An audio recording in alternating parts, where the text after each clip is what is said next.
A partir de ahora, Radio Marca mira por tu salud. Aquí comienza Cuídate. Los mejores consejos, todas las recomendaciones, lo que tienes que saber para estar en forma, la salud y el deporte en la radio. Toma nota y cuídate.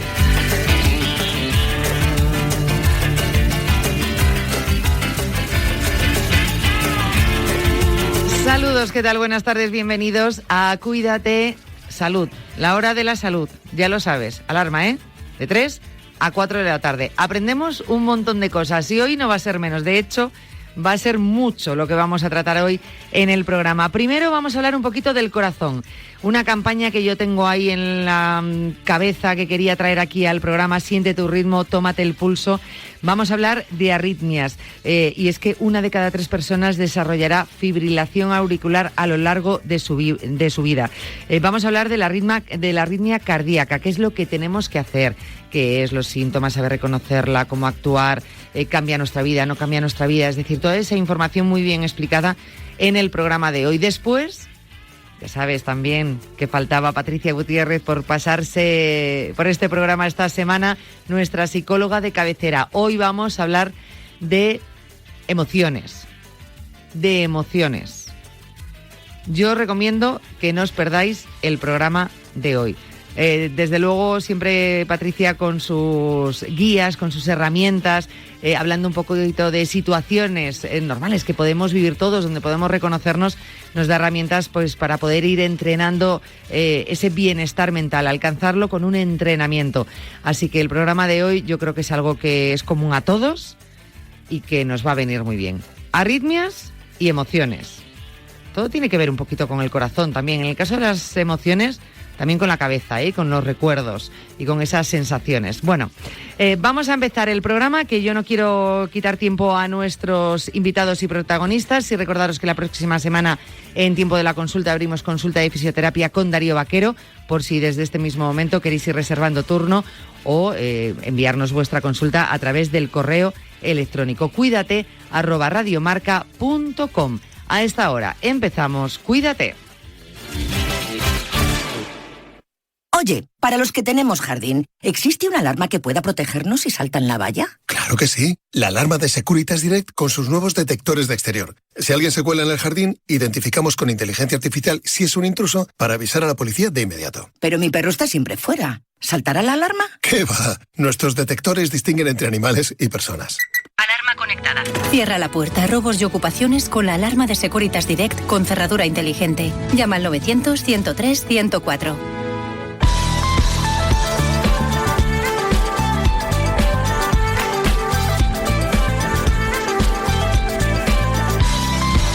Bueno, pues empezamos los contenidos del programa de hoy. Llevaba mucho tiempo con ganas de traer este tema al programa, ya os lo había comentado.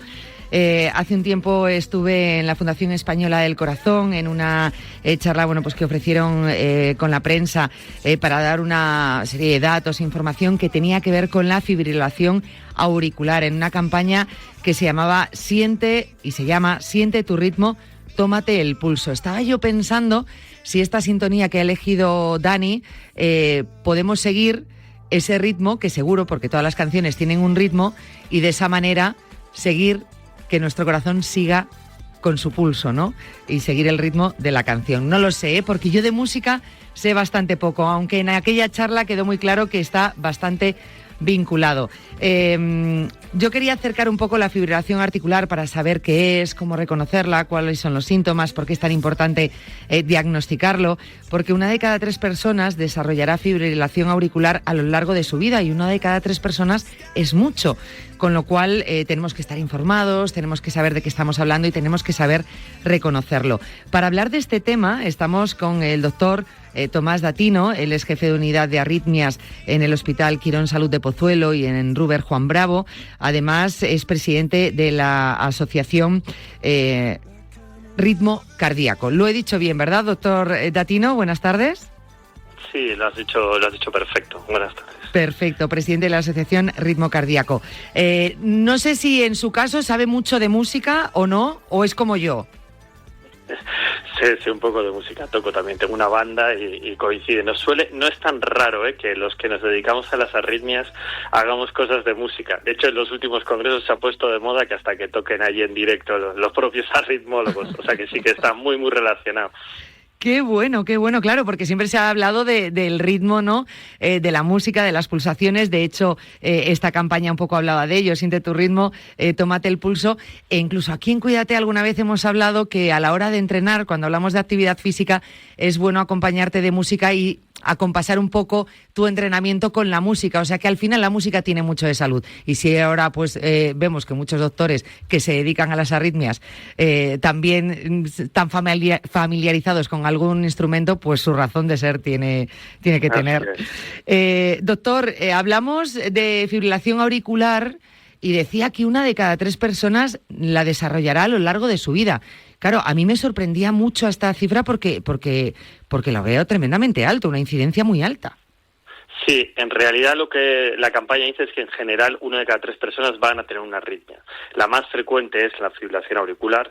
De todas ellas podemos decir que incluso llega hasta la mitad de ellas, pero sí, es un dato fuerte. En España ahora mismo los datos hablan de que en personas de más de 40 años ya ahora mismo un 5% tienen esta arritmia, o sea que estamos hablando de 1 millón de personas y eso, la incidencia es las que se irán acumulando. Sobre todo aumenta por la edad, ¿no? La gente que es una arritmia que se vincula mucho en personas mayores y claro, como la población está envejeciendo, pues es más frecuente que vaya apareciendo. Claro, ahora veremos si se puede prevenir, cómo hay que cuidar nuestro corazón en ese aspecto. Primero, entendiendo realmente qué es la fibrilación auricular, aunque ya nos podemos hacer una idea con lo que ha comentado, pero bueno, es importante saberlo y conocerlo. Sí, fibrilación son nombres, son los palabras que usamos los médicos, ¿no? Que no suena muy bonito, pero básicamente es que, por así decirlo, se pierde. Normalmente tenemos un ritmo sinusal, que es que la aurícula se contrae a un ritmo, la propia pilita, el corazón tiene su propia pilita, y después pasa el impulso a los ventrículos, y en este caso las aurículas pierden ya esa electricidad normal y empieza a ser un ritmo absolutamente desorganizado, y con una frecuencia muy alta, y luego pasa a los ventrículos también de una forma alta y desorganizada. Más o menos es eso, no sé si lo conseguimos explicar, pero vamos, es un impulso irregular de la electricidad del corazón en las aurículas. Perfectamente, además, al utilizar la palabra ¿cómo era? Sinusal, sí. La tenemos todos aquellos que a lo mejor o hacen deporte o llevan un reloj, bueno, pues que te mide las pulsaciones, que ve un poco cómo está tu ritmo cardíaco, te aparece esa palabra claro. Sinusal, que ahora es un poquito más familiar, pero que antes no sonaba chino. Tal cual, en realidad es la estructura, ¿no? El nodo sinusal es la magia, ¿no? Decían, como el fuego de la vida, donde surge la vida, ¿no? Que es como, son un grupito de células que mágicamente son capaces de estar contrayéndose de forma espontánea, ¿no? De soltar ese impulso eléctrico sin la necesidad del sistema nervioso. Tan es así que si tú quitas el corazón de una persona y lo perfundes, puede estar latiendo fuera del cuerpo. Es decir, es una magia, vamos, que están ahí ellas soltando esa electricidad espontáneamente, como si fuera una batería interminable. Eso es, con su ritmo, porque al final es como la chispa de la vida. O sea, está ese ritmo que necesitamos, ¿no? Claro, es importante saber reconocerlo, ¿no? Cuando estamos hablando realmente, porque ahora te dicen, bueno, pues ese ritmo, a lo mejor yo lo entiendo y digo, vale, pues cuando el corazón me late de más de repente de una forma que no es usual, pero a lo mejor es algo puntual y no tiene nada que ver con una fibrilación auricular. O sea, ¿qué síntomas o cuándo podemos sospechar que tenemos que ir al especialista porque algo está ocurriendo con nuestro corazón? En general, si tenemos dudas de que tengamos una alteración de ritmo, pues lo mejor es ir a consultar, porque la mayor parte de las veces no va a ser nada, pero bueno, para aquellas veces que es, pues merece la pena. Hoy día tenemos opción y siempre merece la pena. La cuestión es que los síntomas son muy variables. Hay gente que no nota nada, como suelen pasar con muchas enfermedades, ¿no? Que ni se da cuenta que la tiene, y otras personas que sí que producen esa fatiga o ese ritmo irregular, rápido, muchas veces haciendo deporte, otras veces durmiendo, es muy variable. Y la cuestión es, sobre todo esto que hablábamos de los asintomáticos, ¿no? De la gente que no lo nota, por eso hicimos esta campaña en la Sociedad Española de Cardiología, de la de Siente tu ritmo que has mencionado, que precisamente llevamos todo el año como tema principal para que la gente aprenda a tomarse el pulso y si detecta un pulso anómalo, a lo mejor no se está notando nada, pero puede tener esta arritmia. Claro, pero decimos, vamos a tomarnos el pulso. A principio, ¿no? Puede parecer sencillo, pues, sí, el pulso esto me lo puedo tomar en la muñeca, pero claro, ¿cómo tomarlo? ¿Cómo contarlo? ¿Cada cuánto? O sea, no es fácil, o sea, no creo que todo el mundo tenga esa información. No es fácil, pero al final, si uno apoya los dedos como hemos indicado, en la base del pulgar, se nota perfectamente el pulso, y si uno se acostumbra, nota que el pulso normalmente es regular. Puede variar cuando uno hace un esfuerzo, porque tiene que responder ese esfuerzo acelerándose. Pero si lo notas anómalo, que no es pam, pam, pam, sino como pam, pam, pam, pam, pam, o sea, irregular, eso es lo raro.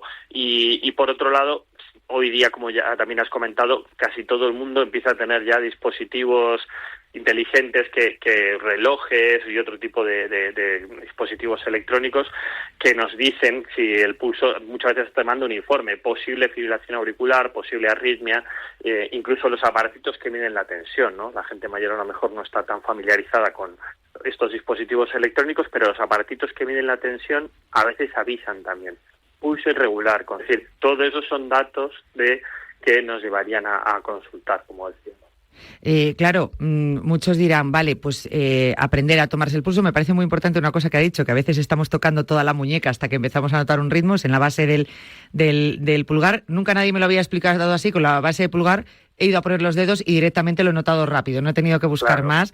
O sea que si probáis ahora mismo desde casa, es verdad que es sencillo y ahí lo encuentras. Pero dirán, vale, doctor, pero esto entonces lo debería hacer todo el mundo, ¿en qué momentos, cada cuánto? Porque habrá alguno que diga, bueno, pues entonces yo cada cierto tiempo me lo estoy tomando cada poco.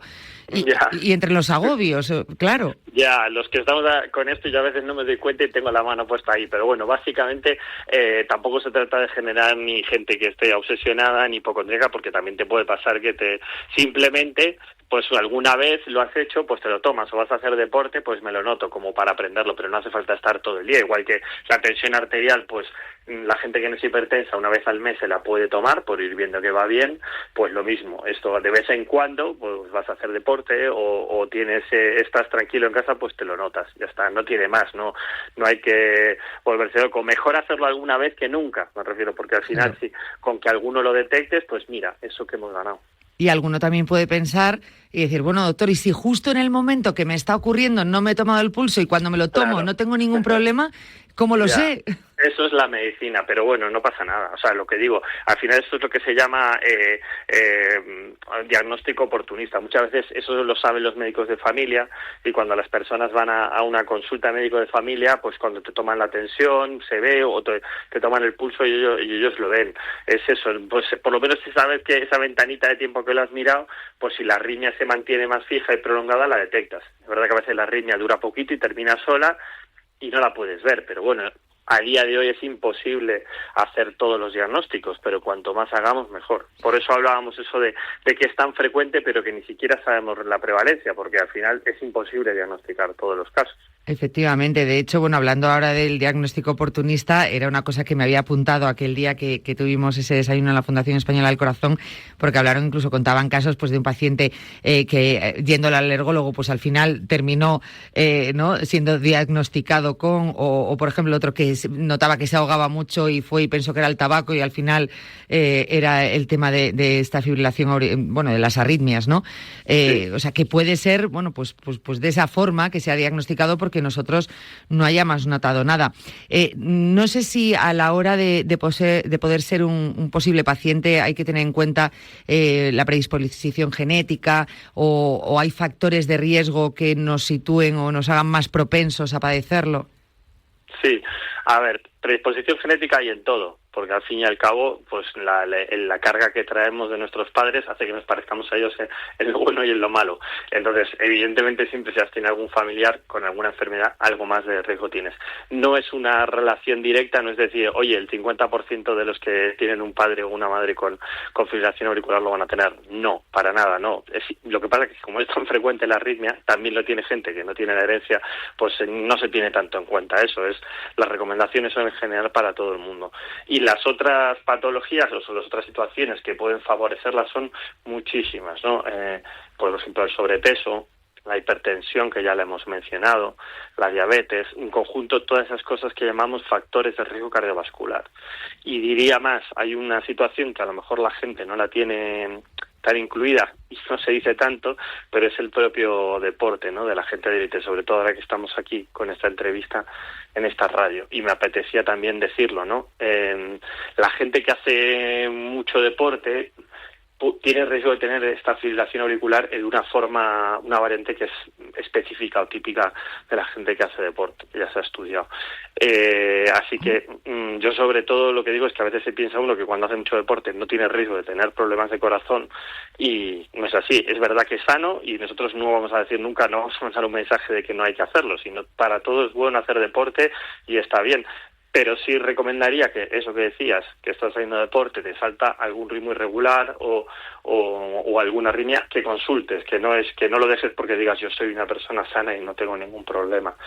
Y aparte, no sé si me largo mucho con la pregunta, pero me apetece en este contexto decir que, claro, hay muchos deportistas de élite, ¿no?, muchos atletas que tienen esta arritmia, y no está visibilizado, es decir, porque claro, a la gente no le gusta, no sale alguien diciendo, oye, tengo un problema de corazón, nosotros les atendemos, les vemos, pero no sale. No digo que haya que decir, tal persona tiene esta enfermedad, porque nosotros no lo podemos hacer, pero sí que a lo mejor algún deportista que lo tenga o que haya tenido este problema, que lo comentara o lo visibilizara para que la gente lo normalice y vean que no pasa nada, que se le ha tratado, que ha podido seguir haciendo deporte y no hay ningún problema. No sé si me explico adecuadamente. Totalmente, y se está explicando muy bien, y estoy con usted en lo que está diciendo, porque muchas veces el tener esa persona que le da esa visibilidad y esa normalidad, pues también te ayuda, primero, pues a tomar conciencia de lo que estamos hablando, y segundo, a cuando te lo diagnostican no pensar, porque muchas veces ocurren estas situaciones que parece que como tu vida tiene que cambiar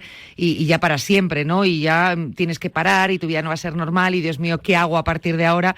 Que entiendo que será lo que a algún paciente le ocurra, ¿no? Cuando se le diagnostica, decir, bueno, ya está, ya se acabó mi vida tal y como la conocía. Tal cual. Y no es así. Por suerte, además, cada día tenemos mejores tratamientos, ¿no? No lo hemos comentado, pero bueno, uno de los riesgos de esta arritmia, y por eso es importante el diagnóstico precoz, es el tema de las embolias. No puede producir coagulitos en el corazón y entonces, en ciertos casos, es necesario poner tratamiento anticoagulante. Y después, pues, evitarla con varias alternativas, ¿no? Estas alternativas que a veces son pastillas y otras veces, pues, es una intervención que en la mayoría de casos consigue controlar la arritmia. Y es muy eficaz esta intervención en los deportistas que tienen la arritmia. Pues esto es importante decirlo. De hecho, iba a preguntar porque sabía y conocía, porque lo habían dicho, que era importante, en este caso, como en otras enfermedades, ese diagnóstico precoz. Entiendo ahora mismo el porqué. De hecho, habían dado otro dato. Un tercio de los ictus es por esta cardiopatía, con lo cual está claro el por qué necesitamos ese diagnóstico y luego normalizarlo con esos tratamientos y que tu vida, bueno, pues puede ser totalmente normal. Es más, incluso mejor, porque tenías un problema y ahora está controlado. O sea, no es que tu vida vaya a cambiar, va a cambiar para mejor porque había un problema. Así es. Y lo de los ictus pasa en gran medida por lo que hablábamos de no diagnosticarse. O sea, a veces la gente se da cuenta que tiene la arritmia porque ha tenido el ictus y es cuando entonces hacemos las pruebas cardíacas y la detectamos. Entonces, claro, ahí hemos llegado un pelín tarde. Por suerte también las embolias hoy día también tienen mejores tratamientos, pero hay que intentar evitar llegar a esa situación, claro. Está claro. Se hablaba también incluso que pues esta arritmia podría terminar desarrollando una insuficiencia cardíaca, es decir, hay que poner encima de una mesa también a lo que nos podemos enfrentar si no tenemos ese diagnóstico, a no restarle importancia si realmente vemos que oye, pues hemos notado ese ritmo que no es normal, pues cuando te estás tomando el pulso, cuando notas que hay algo raro, cuando notas esos ahogos, ¿no? Esos síntomas que puedes decir, oye, pues mejor pecar de prudente, ¿no?, que pasarme de frenada y que luego pueda lamentarlo, porque al final el corazón, todo en nuestro cuerpo es importante, pero si cabe el corazón parece que lo tenemos como más protegido en nuestra cabeza, o que deberíamos tenerlo más protegido en una urna, ¿no? Sí, todo en la salud es global, ¿no? Todo hay que tenerlo en cuenta, pero efectivamente lo del corazón da más susto y bueno, en algunos casos hay que estar muy pendiente y tenerlo controlado. Y sobre todo, insisto, porque tenemos la suerte de que cada vez tenemos más alternativas para tratar cosas que antes no podíamos. Claro, efectivamente. Me parece también muy importante lo que ha comentado sobre el deporte, que ahora,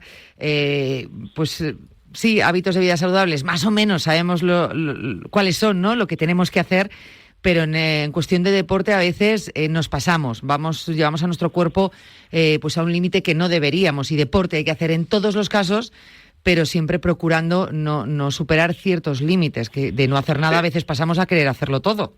Esto es, sobre todo si uno no está adecuadamente entrenado, y sobre todo yo a veces le digo, ¿no?, a los pacientes que tienen esta arritmia y practican deporte, que a veces reduciendo un poco hasta incluso se controla, pero la pregunta es, ¿vives de eso? ¿Es un tema simplemente de salud o es un tema pues de tu vida, ¿no? Es lógico, un deportista de élite, pues es su trabajo, tiene que hacerlo, y entonces planteamos todos los tratamientos necesarios para quitarla. Una persona que a lo mejor corre una maratón pues todos los meses y lo hace simplemente por hobby, a lo mejor no pasa nada si se rebaja un poco y corre 4 medias maratones al año, sigue estando bien de salud y sigue haciéndolo bien y no llega a ese límite. Pero insisto, eso no estoy diciendo decir que la gente no corra maratones, sino que se sepa que cada uno tiene que vigilarse si el reloj te da una alerta, y luego ya adecuaremos un poco la cantidad y el tipo de deporte que puede hacer cada persona. Efectivamente, o qué tipo, efectivamente, porque a veces nos empeñamos en un deporte y no es el más adecuado, pues dependiendo cómo estemos y qué es lo que tengamos que hacer. Pero ya está, o sea, es que a veces no normalizamos las cosas y repetimos, pasamos del todo a la nada y del nada al todo, o sea, somos de extremos de una manera tremenda. Prevenirlo. Y decir, oye, pues yo quiero intentar evitar esto. ¿Puedo hacerlo? ¿Puedo prevenirlo? ¿Hay que hacer algo más allá de esos estilos de vida saludables que tenemos que tener en cuenta? Sí, al final es muy general, ¿no? Lo que hemos comentado, las medidas poblacionales ya las conocemos, no hay algo muy específico que uno pueda hacer. Me voy a tomar esta pastilla o voy a ir todos los días a dar 2 saltos con una pierna, o la gente espera soluciones mágicas, y no es así. Para todos los temas de salud son cosas que van sumando.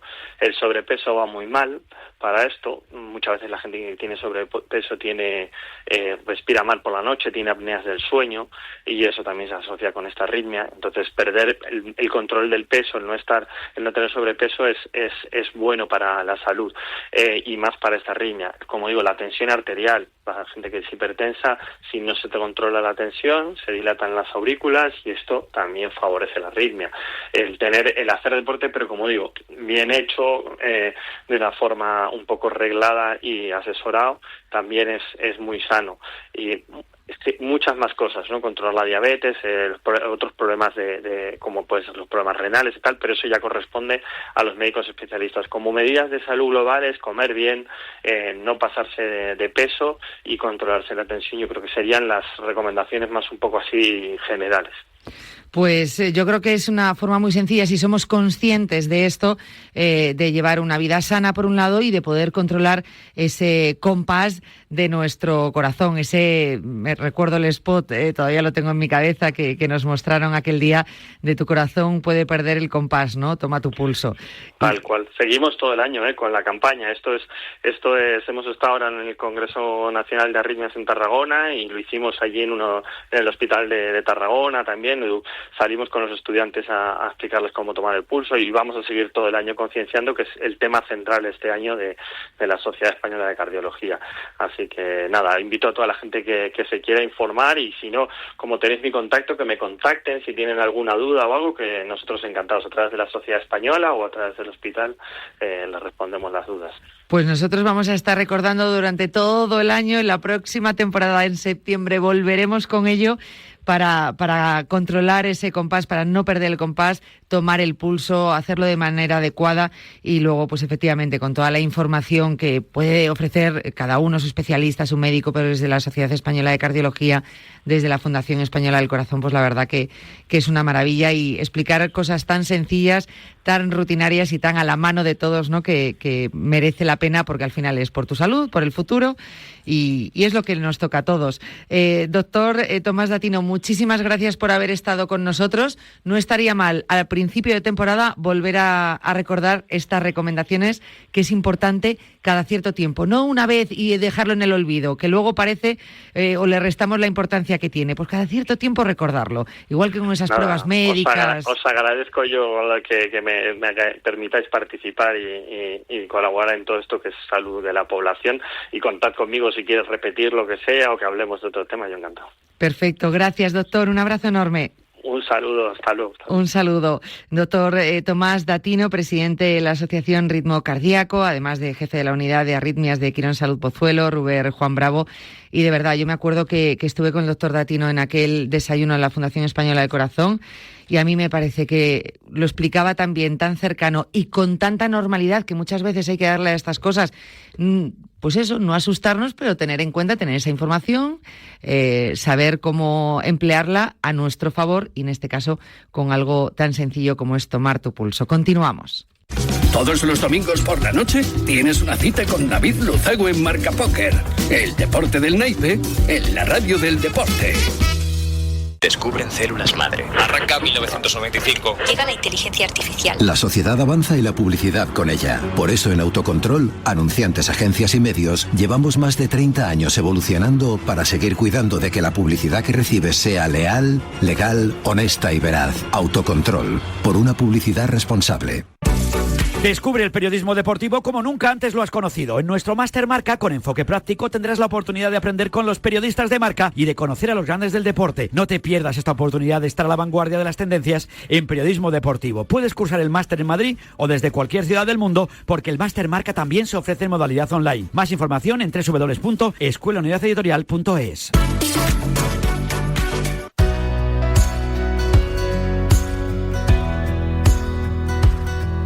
Don't listen to the voice inside your head. You're doing just fine, you're trying your best. And no one ever told you it's all gonna be okay. Estamos viviendo una dulce resaca de la gala que tuvimos esta semana en Radio Marca, que pudisteis seguir a través de Radio Marca, de marca.com. ¿Y por qué hago alusión a esto? Se hace un par de días. Bueno, porque hoy está conmigo Patricia Gutiérrez, nuestra psicóloga de cabecera. Aprovecho para recordar que es cofundadora del Centro de Psicología TAP y fundadora del proyecto Familiando, además psicóloga de este programa. Y tuve el honor de contar con la mayor parte de mis colaboradores en esa gala, y Patricia fue una de ellas que estuvo allí con nosotros, con Lucía Rivas. Y la verdad que lo pasamos muy bien, Patricia. Buenas tardes. Estupendamente, Yanela. Dulce resaca, ¿eh? Muy bien. La entrega de los premios, la dinámica que hubo, los premiados, los discursos que hubo muy potentes, hablando de valores, hablando de la perseverancia, de la constancia, pero también de una emoción que todos la nombraban, que era la ilusión, ¿no? Hablaban de motivación, hablaban de ilusión, y creo que efectivamente un deportista de alto rendimiento, si no le mueve la pasión, es muy difícil sostener en el tiempo una carrera profesional, como con los protagonistas que vimos ayer, ¿no? Desde Feliciano a Carvajosa, Carolina Marín, Fernando Torres. De hecho, el discurso de Carolina Marín, de Fernando Torres, a mí me quedó mucho. Sí, nos emocionaron especialmente. Porque es verdad que yo estaba escuchando los discursos, y de otros deportistas, que también hacían alusión a ello, y me acordaba de ti. Y yo, ojo, en alguna cosa, esto nos lo ha contado Patricia en el programa, ¿qué estará pensando Patricia de esto que están diciendo?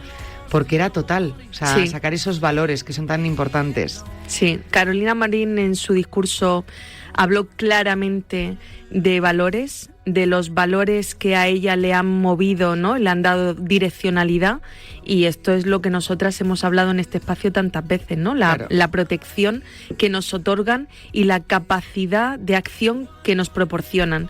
Entonces me gustó mucho escucharla. Pues mira, tendremos que analizar, porque de ahí podremos sacar varios temas de los discursos de nuestros deportistas de la gala, o sea, que nos han dado contenido sin saberlo. Pues muy bien, pues así me gusta. Lo analizaremos, esas palabras que yo creo que fueron tan interesantes.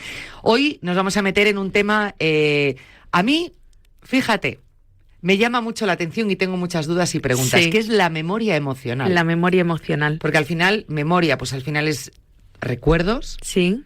Y las emociones. Sí. La combinación.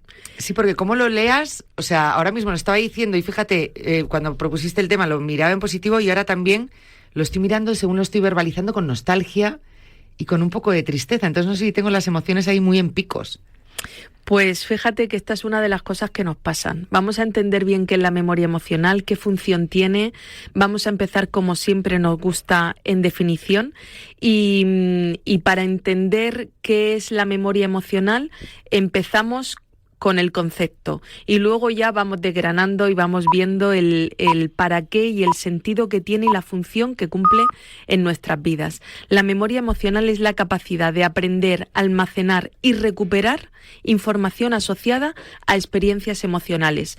Claro, digo experiencias emocionales y algún oyente ya seguro rápidamente ha pensado, bueno, experiencias emocionales son todas. Sí, efectivamente. Todas nuestras experiencias, todos nuestros datos, toda nuestra historia biográfica pasa por tener experiencias emocionales. Por lo tanto, nuestro almacenamiento de información siempre pasa y está colocado al lado de la emoción. Se trata de una forma de memoria a largo plazo que permite recordar no solamente los eventos, sino cómo vivimos esos eventos, esas sensaciones fisiológicas incluso o emocionales. El cuerpo nos habla también y ese almacenamiento, esa memoria se queda ahí en nuestro cerebro y de repente salta en situaciones inesperadas. Por eso la memoria emocional es tan importante tenerla identificada. Si yo ahora tuviera la oportunidad aquí en el estudio de tener un canela, automáticamente el olerla me lleva a la memoria y me asalta mi abuela Elvira. Fíjate que dices, ¿pero cómo es posible? Pues cada vez que huelo canela o cada vez que huelo jazmín, en Murcia hay mucho jazmín, entonces son olores que son infancia, es auténtica ternura. Invito a cada uno de los oyentes a que identifiquen y reconozcan esos olores que tienen que ver con la infancia, esa estructura, esa memoria emocional que aparece y aparece en positivo, pero también aparece en negativo.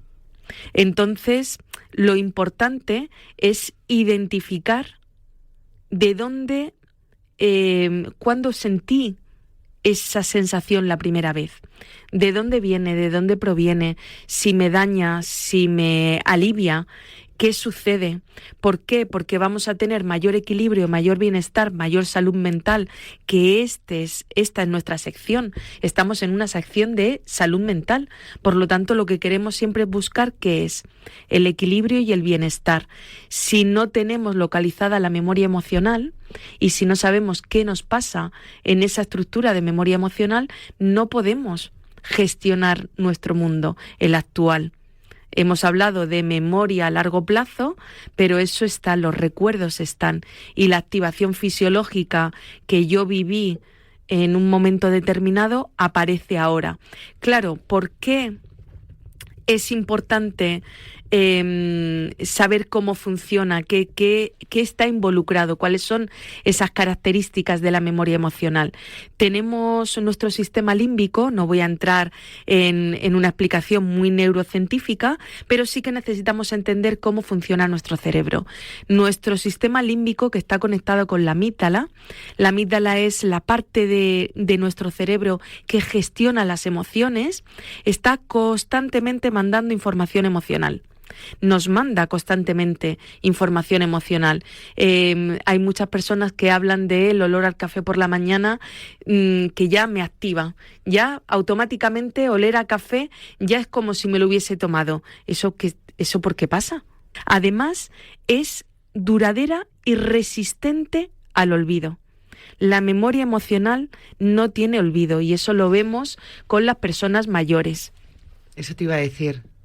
Lo vemos cuando prueban una comida y a lo mejor por desgracia han sufrido o padecen una demencia o padecen una enfermedad neurodegenerativa y de repente con una comida se alegran, se emocionan y son unas natillas que comían o que preparaban ellos o que forma parte un poco de la dinámica de la familia, y entonces de repente se ponen súper contentos, empiezan a hacer palmas, empiezan a cantar, empiezan a hablar, porque las personas mayores con ciertas enfermedades tienden a inhibición, y entonces empiezan a ser mucho más locuaces. ¿Qué ha pasado ahí?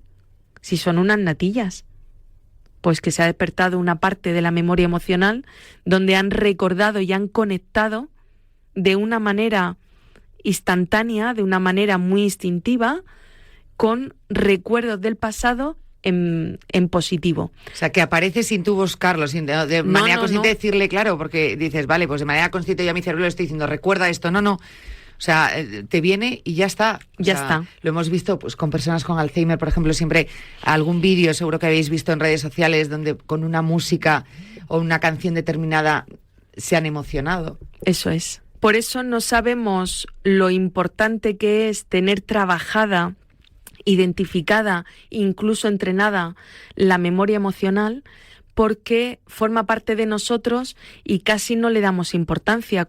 Vamos a ver el impacto que tiene. Y el primer impacto que tiene es la construcción emocional en vínculo con los demás. Las experiencias compartidas que generan emociones intensas, ojo, tanto positivas como negativas, se almacenan en la memoria emocional, y esta memoria fortalece o debilita nuestros lazos. Si nosotras estamos construyendo una relación en nuestra memoria emocional, cuando este verano estemos en la distancia, nos escribamos un mensajito para ver, oye, ¿qué tal va el verano? Nos vemos ya a la vuelta, nos vemos en septiembre. Recibir un mensaje tuyo y ver, Yanela, a mí automáticamente se me esboza una sonrisa. ¿Por qué?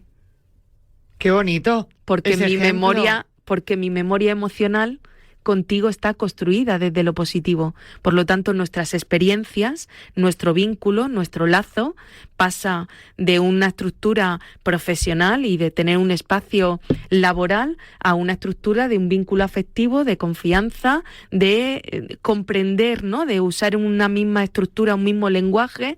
Por lo tanto, nuestra memoria emocional, la que estamos formando tú y yo, ¿podemos decir que es positiva? Claro, sí. Así que cuando recibimos un correo, un WhatsApp, una llamada, automáticamente ver nuestro nombre en el dispositivo, en el que sea, es a ver qué. ¿Pero nos pasa con todo el mundo esto? No. No, es que me estaba vendiendo a la cabeza a lo mejor un mensaje que no tiene nada que ver o con el trabajo o lo que sea, y ves el nombre y dices, esto va a ser mensaje marrón. Y esa es nuestra memoria emocional. Vamos almacenando contenido emocional con diferentes personas, diferentes temas, diferentes contextos, y entonces nuestros vínculos se forjan a partir de ahí, a partir de esa memoria emocional. Fíjate si es importante que además condiciona nuestra respuesta. ¿Cómo voy a responder frente a una demanda? Tiro de mi memoria emocional y entonces estoy más relajada, más positiva, más tranquila, o en tensión, en hipervigilancia, o incluso un poquito a la defensiva. O sea que nuestra memoria emocional tiene un condicionamiento de respuesta. Vale. Es además un protector para el aprendizaje. A mí hay un neurocientífico que me gusta mucho que dice: el cerebro para aprender tiene que emocionarse. Y efectivamente sabemos ya que el aprendizaje es mucho más significativo cuando el cerebro se emociona, cuando somos capaces de almacenar conocimiento a través de la emoción. Por eso muchos de los colegios han optado por trabajar, por ejemplo, con una estructura en proyectos. ¿Por qué? No es una asignatura al uso, no es un libro, lección 1, 2, 3, 4, porque el alumnado que pasa por la experiencia y que pasa por un aprendizaje que es experiencial y emocional, aprende ese contenido en el largo plazo. No se prepara la asignatura, va al examen, suelta contenido y ya se olvida, sino que el trabajo en proyectos lo que facilita es precisamente que la memoria emocional se ponga en marcha.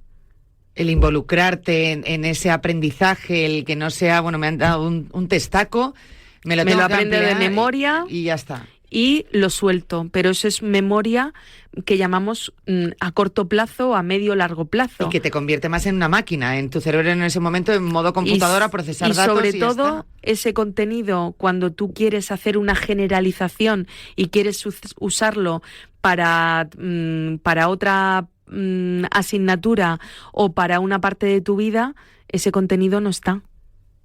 Porque el cerebro descarta constantemente, lógicamente limpiamos y descarta el contenido que no ha sido significativo. Y no ha sido significativo porque no ha pasado por el sistema límbico. Claro. ¿En qué nos influye más? En la comunicación. Claro, nuestras emociones pasadas pueden influir en cómo interpretamos lo que decimos y cómo interpretamos lo que escuchamos y nos dicen otros. Si tú has aprendido en tu casa, en tu unidad familiar, a que cierto lenguaje, ciertas palabras formaban parte de tensión, de castigo o de malestar, cuando tú llegas a otro contexto, en pareja, llegas a un contexto social con amigos o llegas a un contexto laboral y se nombran esas palabras, les atribuyes una intención a tu jefe que es la misma intención que tenía tu padre o tu madre o tu hermano mayor. Pero lo cierto es que estás en otro contexto y con otra persona, pero nuestra memoria emocional se activa. Estoy convencida que a los oyentes le pasa como a mí, porque todos somos en eso, seguimos un patrón, ¿no? Y si todos aquellos que te estén escuchando atentamente todo lo que estás diciendo, que estoy convencida que son la mayoría, van poniendo ejemplos en su cabeza lo que tú estás diciendo. Yo creo que alguna vez lo hemos hablado aquí, cuando decimos no me llames Yanela, que eso me llamaban mis padres cuando me reñían. Sí. Llámame Yane. Sí. Pues esto es un poco eso, en tu cabeza tienes, en tu casa, yo creo que eso es compartido por todo el mundo. Cuando te llaman con nombre y apellidos, es que habías hecho algo mal. Totalmente. Y a día de hoy lo sientes así. Y estás en otro contexto, estás con otra persona, no sabes la intencionalidad del de enfrente, pero tu memoria emocional te dice cuidado, alerta, cuidado. Y ese cuidado se transforma ¿en qué? En inhibición, se transforma en defensividad, se transforma incluso en una comunicación agresiva por tu parte o una comunicación pasiva. Por lo tanto, aquí que ya hemos hablado de la asertividad, fíjate cómo la memoria emocional nos ayuda a ser mucho más asertivos para irnos de los extremos, para irnos precisamente de esa parte de comunicación pasivo-agresiva. Otro de las ventajas de conocer el funcionamiento es que fomenta la empatía, el valor de la empatía y la comprensión en las interacciones. Recordar cómo nos sentimos en ciertas situaciones nos permite ponernos en el lugar del otro y responder con mayor empatía. Por lo tanto, nuestra memoria emocional es un gran apoyo, ¿no? Es una gran asidera para gestionar emocionalmente nuestras interacciones, nuestra comunicación y nuestros vínculos. Fíjate que algo que está en nosotros, lo importante que es, porque realmente es como el precursor, ¿no? La semillita para que nuestro mundo funcione con cierto equilibrio, con ese equilibrio emocional y con ese bienestar vital que queremos para nuestros oyentes. Qué interesante, la verdad. O sea, ¿cómo podemos, con tus palabras, llevarlo a nuestro día a día y cada uno ver su situación, ¿no? Respecto a esto. Claro. Y ahora vamos, nosotras que siempre tenemos una mirada muy práctica, muy de clave, muy de, bien, yo ya he entendido qué es la memoria emocional, he entendido qué papel juega en mi vida, sobre el aprendizaje, sobre las interacciones, sobre la comunicación, sobre cómo abordo los temas y he entendido la importancia que tiene. ¿Y ahora qué hago yo con esto? Claro, porque dices, pues por esa regla de 3 vamos a recomendar que todo el mundo, bueno, pues intenta tener memoria emocional positiva. Pero es imposible. ¿Cómo puedo ser consciente de qué tipología de memoria emocional estoy ejerciendo? Si mi memoria emocional va a favor mía o no, o en contra. Si realmente soy consciente de que la memoria emocional, qué implicación tiene en mis procesos de aprendizaje, en mis procesos para vincularme con una pareja, para relacionarme en un equipo de trabajo, para tomar decisiones. Hemos dicho la importancia que tiene. Por lo tanto, vamos a empezar con la práctica y vamos a dar claves. Venga, nuestro listado. Practica la autoobservación emocional. Y para esto, ¿qué tenemos que hacer? Preguntarnos, ¿qué estoy sintiendo ahora? ¿Esta emoción que estoy sintiendo verdaderamente es proporcional a la situación que estoy viviendo o de dónde viene? Así que nos toca, lo primero es observar. Vale. Segundo paso, relacionar las emociones con experiencias pasadas. Cuando sentimos una emoción fuerte, es importante intentar recordar cuándo me sentí así anteriormente. ¿Cuándo fue la primera vez que yo me sentí de esta forma? Identificar esas primeras veces, ese origen de esa emoción, hace que empecemos a comprender cuáles son nuestras reacciones en el presente. Y entender que en el presente, porque tengo más conocimiento, porque tengo otras habilidades, porque tengo más recursos, porque soy un adulto o una adulta, ya no necesito reaccionar de la misma forma que reaccionaba cuando era un adolescente, cuando era más joven o cuando era un niño o una niña. Por lo tanto, vamos a empezar a relacionar nuestra memoria emocional actual con estructuras pasadas cuando estemos en cierto desbordamiento, ¿no? Cuando la emoción nos desborda, cuando sentimos que no podemos más, cuando hay una emoción que es excesivamente triste, porque es verdad que la emoción de la tristeza o de la ansiedad, esas que tienen una carga emocional negativa, que ya hemos dicho muchas veces que las emociones no son ni buenas ni malas, nos dan información, pero esa información nos tiene que hacer preguntarnos si la emoción que estoy sintiendo es acorde a lo que estoy viviendo, porque muchas veces no está, la estamos sobredimensionando. Y por eso nos cuesta tanto gestionar ciertas situaciones o ciertas tomas de decisiones o ciertas relaciones interpersonales. Hablar de nuestras emociones, de nuevo, compartir lo que sentimos con alguien de confianza. Por supuesto, en terapia es absolutamente importantísimo. Los psicólogos y las psicólogas nos paramos a identificar el mundo emocional de nuestros pacientes precisamente porque sabemos el peso que tiene la memoria emocional en ellos y cómo las situaciones que viven actualmente pueden estar de alguna forma mediatizadas y pueden estar influenciando otras partes de memoria emocional que no están en el momento actual. Por lo tanto, siempre vamos a hablar, a debatir, a identificar, a intentar discriminar. Si esto lo hacemos con nuestros amigos, con nuestras amigas, con nuestras parejas, con nuestros compañeros de trabajo, desde luego estamos aliviando emocionalmente nuestra carga. Y invito a nuestros oyentes a que hablen de emociones. Antes decíamos, es importante poder identificar los gatillos emocionales. Es esa emoción que se activa, que tiene muchísima intensidad y que nos la puede activar una palabra, un tono, una persona, un gesto. Muchas veces no nos damos cuenta y no somos conscientes cuáles son nuestros gatillos emocionales porque no nos hemos parado a reflexionar. Yo a los oyentes invito a que a partir de esta tarde, cuando sientan que hay ciertas sobredimensionan o sobrereaccionan frente a ciertos gestos, ciertas palabras o ciertas interacciones, que vean si aquí la memoria emocional está entrando en juego, si el gatillo emocional está entrando en juego. Que se sorprenderán y muchas veces Seguro que sí. Es un sí. Seguro que sí. Al final nos ayuda a distinguir y a discriminar lo que está ocurriendo ahora frente a lo que proyectamos con esas vivencias pasadas.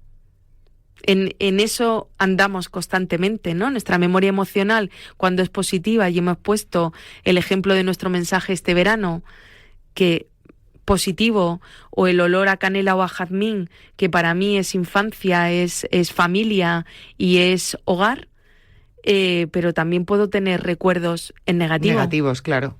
Con ciertos olores, con ciertas palabras, con ciertas personas, y invito a que tengamos casi un listado muy bien identificado de cuáles son esos gatillos emocionales que a mí me disparan. Como en una conversación, frente a un gesto, yo directamente... Incluso en positivo también sería bueno, porque a veces estás en un momento tenso, entiendo, por lo que estás explicando, y decir, si yo identifico que el olor a jazmín me trae buenos recuerdos, buenas sensaciones y una relajación, pues a lo mejor puedo acudir a un aroma de jazmín en mi casa para relajarme y tener ese momento. Es decir, pues tanto en positivo como en negativo. Es muy interesante eso que estás diciendo. Sí. Invito a los oyentes a que lo hagan. Así que cuando nuestra memoria emocional no nos permite estar en equilibrio, estar en bienestar, y nos afecta a nuestras relaciones y a nuestros vínculos, debemos pedir ayuda. Y yo creo que es la primera vez que estoy poniendo encima de la mesa iniciar un proceso terapéutico, porque hay muchas veces que no necesitamos pasar por un proceso terapéutico, pero cuando la memoria emocional tiene un peso y tiene una carga de alto impacto, y aquí hablamos de trauma, es importante trabajarlo profesionalmente para que el resto de nuestra vida no siga en esa estructura y en esa memoria emocional en negativo. Claro. Entonces sí que es importante parar y saber colocar qué es lo que hemos vivido y qué tenemos por delante. Intentar, pues eso, que nuestro cerebro, aunque en positivo, de manera inconsciente, esas emociones que nos vienen sean muy buenas, pues cuando son muy malas, pues ahí sí que se pueden un poco, no sé si manejar, controlar o, bueno, pues lo que tengamos que hacer con ella, y dependiendo de la situación que hayamos vivido. Sí.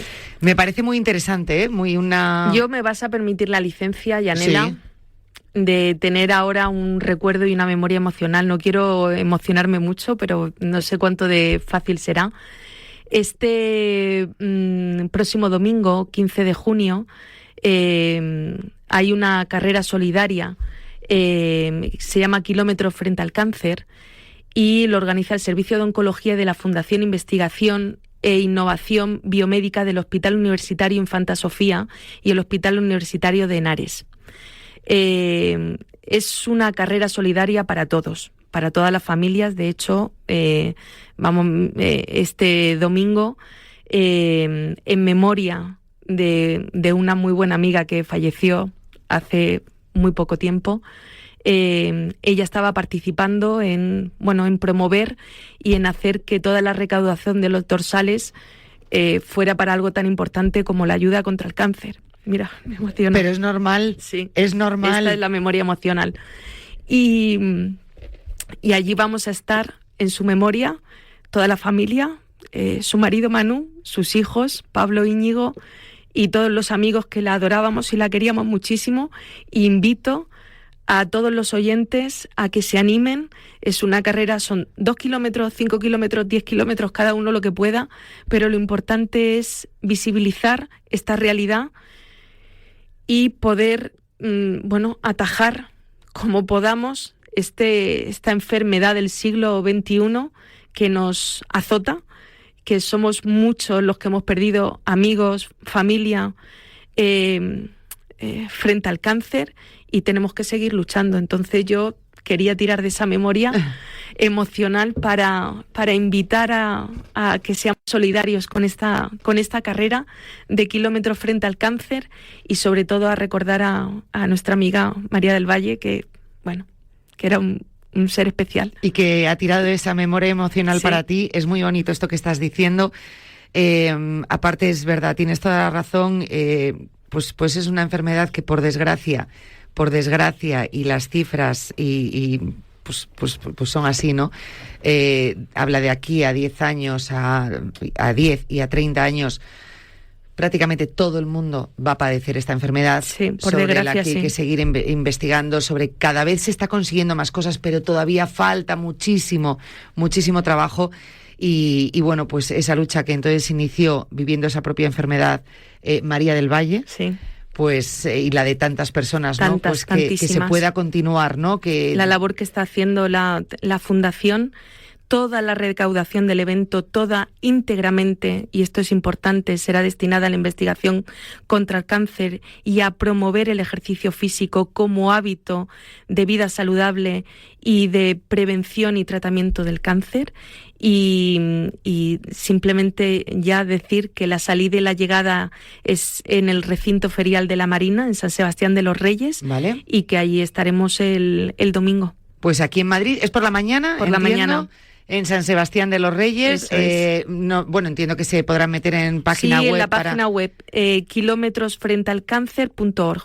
Perfecto, y ahí se apuntan para poder hacer pues esa inscripción que va a ser donada íntegramente. Y bueno, pues al final unirse todos. No necesitas muchas veces conocer o haber conocido a la persona que inició un poco estas iniciativas, sino simplemente por su recuerdo, por su lucha, que su lucha siga mereciendo la pena, ¿no? Y que la continuéis, eso es muy importante, y que si en esa continuación cada vez son más personas las que se unen, se suman, pues muchísimo mejor. Y que recordemos que esta iniciativa al final es algo que, por desgracia, y en los próximos años, si la cosa no cambia, vamos a vivir o en primera persona o muy de cerca todas las familias. Así que ahí en San Sebastián de los Reyes, corriendo, andando, como quieras hacerla, porque estas carreras suelen ser como si te apetece dar un paseo, tardar más en hacerlo. Eso es. Pero lo importante al final es la causa. Claro que sí. Hemos tirado de esa memoria emocional, pero también tienen que tirar esos recuerdos bonitos, ¿no? Sí, sin duda. Que te mantenían y te unen a ella, te siguen uniendo a ella, y sobre todo, repito, con un trabajo que al final los pacientes, ya no solo del cáncer, de muchas enfermedades, tiran de donde no se sabe que tiene fuerzas para muchas veces no pelear por ellos, porque saben que no se puede pelear por ellos, pero sí pelear por los que no conocen. Sí. Es así. Patricia, muchas gracias. Muy buena tarde, Yanela. Hoy vamos a tirar todos de memoria emocional. Sí. Puede ser una tarde muy intensa para todos, de emociones, ya lo digo, porque cuando empiezas a hacerlo de una manera consciente puede aparecer de todo, pero es bueno a veces agitar el árbol. Sí. Nos vemos la próxima semana. La próxima semana nos vemos. Gracias. Bueno, pues ahora ya toca despedirnos. Nosotros volvemos a vernos el próximo lunes aquí a las 3 de la tarde en Cuídate, con muchos contenidos y muchas cosas que contaros. Mañana, Natalia Freire con Cuídate Runner. Que paséis unos buenos días. Hasta el lunes. Adiós.